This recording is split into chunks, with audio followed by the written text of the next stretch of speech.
And we are back with another look at some of the crazy stuff that's been announced over the past few weeks with Minecraft, specifically looking this time at Minecraft Earth. Minecraft Earth, not to be confused with Minecon Earth, which is now Minecon Live, is the mobile-only game that is augmented reality focused, coming out from Minecraft. And we got to see the first demo of it from WWDC 2019, which is Apple's developers conference during their huge keynote where they released tons of information about Apple products. We also got to see the first look at what Minecraft Earth looks like. And believe me, it is pretty darn cool. Lydia and Sax got up on stage to demo it. So we're going to be looking through their demo, and I'll be walking you through all of the important stuff that they may not have even mentioned.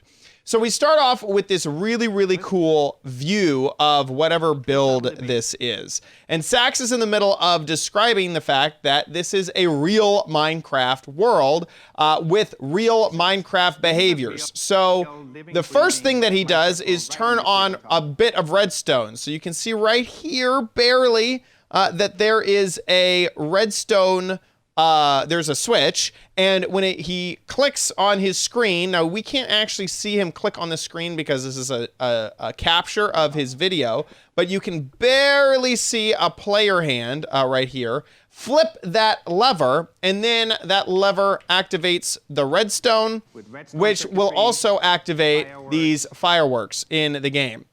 We had learned earlier that this is actually Bedrock Edition of Minecraft. So all of the behaviors that you expect to happen in Minecraft are going to happen in this version of the game.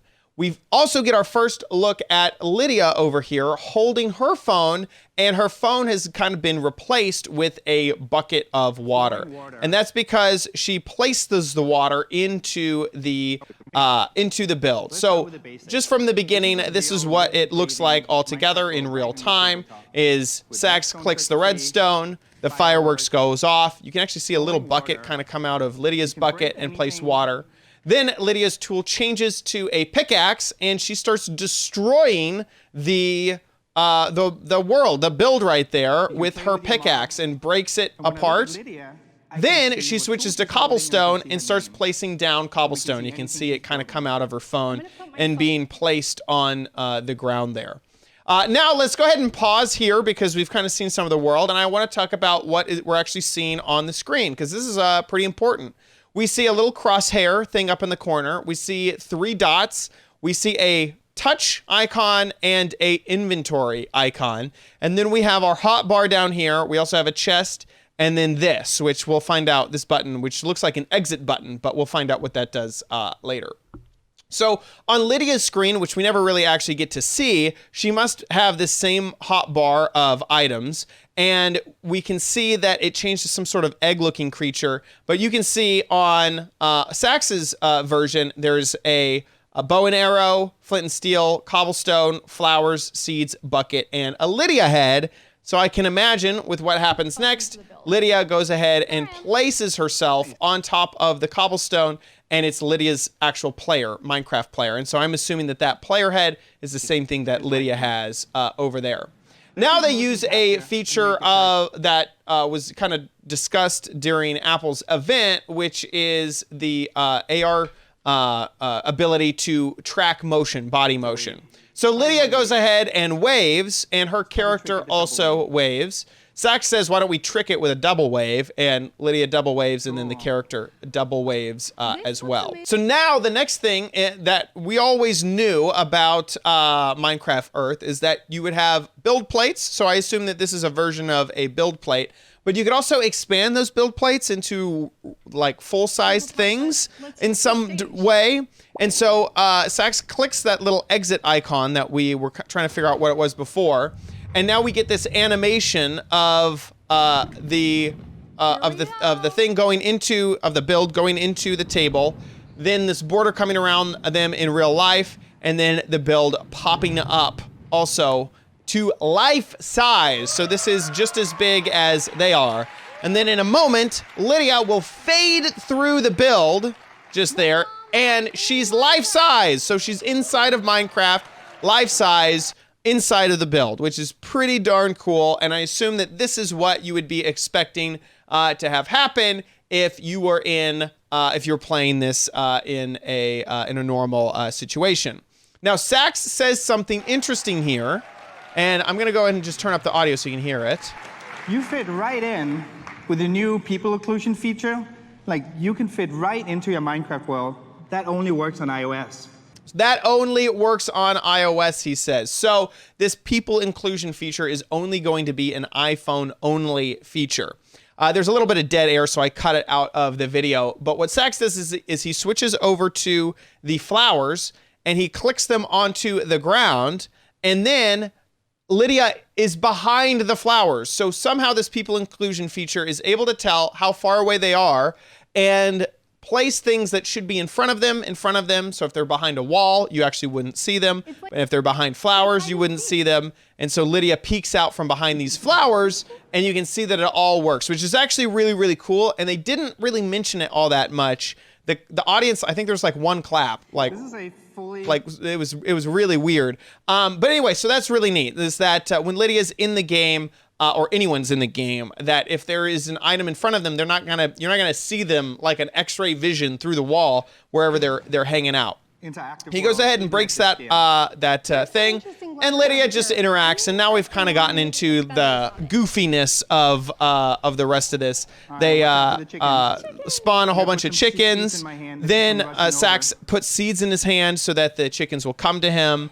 You can see that this is actually happening in real time on the stage, and that there's those chickens there. There's another lever over here. And then they talk about TNT and how Lydia's going to pull the TNT. And you also get a little bit of a view of sort of this interaction feature. It seems like whenever they want to interact with the world and not mine up the world, they switch to this like finger pointing icon. And when they want to interact and pick up, they switch to the inventory icon. Totally a guess there.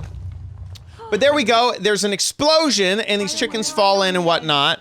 And I almost wish that explosion had destroyed the blocks that Lydia is standing on, because what would happen? Can Lydia walk forward and then fall into this crevice? Or if she starts to walk, is she just gonna float around? I'm so confused as to what happens here when there's a big cave system under them, and you're walking around in real life. I'm so confused as to what actually would happen in that situation. Then they go in and fight some skeletons. He accidentally kills a chicken to begin with, which is kind of hilarious. And that cursor, that little cursor, pops up as long as he has the bow and arrow in his inventory. So it goes away the moment he switches to flint and steel. Then he does something interesting, which is lighting fires inside of the cave, and he mentions how big the cave goes. But he is so far away. Like, he is way far away from the where he lights the fires. Like, that wouldn't be possible in Minecraft because of just how far that distance is. But to be honest, it kind of makes sense why you would have such a huge reach, and that is because normally this would be a tiny little augmented reality build, and of course you could reach anywhere. You could reach everywhere. Like, of course, like, that's just part of the game mechanic of playing with this augmented reality build, is that you can reach anywhere in it because you're a weird god creature that floats everywhere. So the fact that he's in this life-size mode and can reach as far as he does, I guess does make sense, because all you have to do is, I mean, it's just taking out the step of making this build small again. So he reaches out and he lights up the cave. Now we see two pigs kind of pop by Sax here.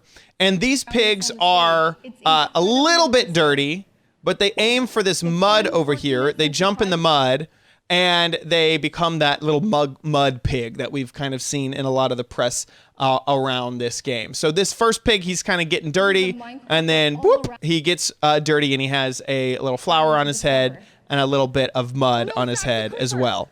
Then the demo ends with a creeper explosion, and they all die like you would expect. So not a ton. We didn't learn an absolute, like, crazy amount of information, but we have finally got to see it in real life.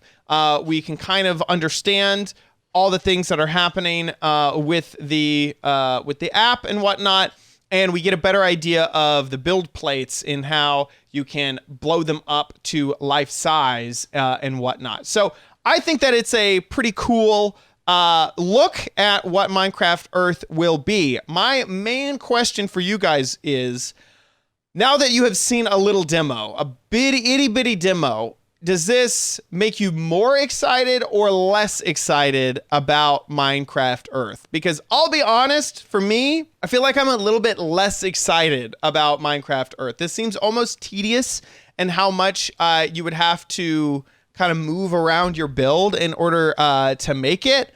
Although this may not be everything that is included in Minecraft Earth. So there could be even, we still haven't seen any of the questing.